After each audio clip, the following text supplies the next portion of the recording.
Hey guys, Chris Negley with Elegant Estates.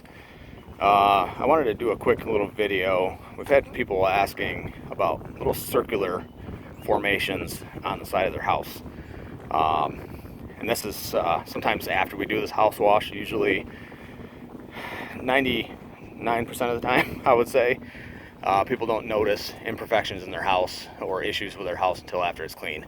Because we don't get called in to do the work until it gets really bad, and then we get it all nice and clean, and then they realize what the last 10 or 15 years is done to their house.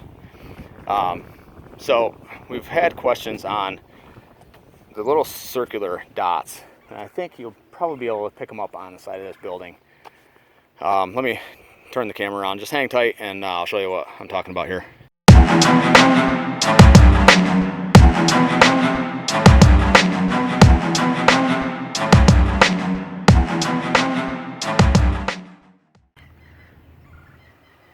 So right here you'll notice these circular areas, and you'll notice that especially when it's clean. A lot of times people will notice it after dew, or in the morning when there's a little bit of dew and condensation on the side of the house.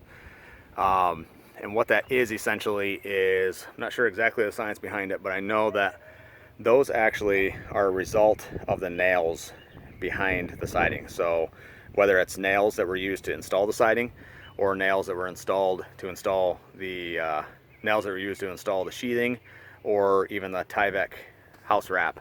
There might be some cap nails back there that the head's on there. And basically what it is that the heads of the nails heat up to a certain temperature that's different than the siding. So those will actually dry out.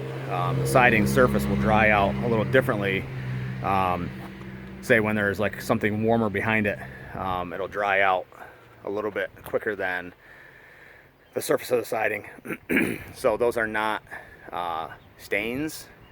It's just basically the rate of moisture loss on the vinyl siding is different in those little individual spots versus the entire length of siding. So it's a little weird phenomenon, but I figured I'd just make a little video to answer that question for you guys.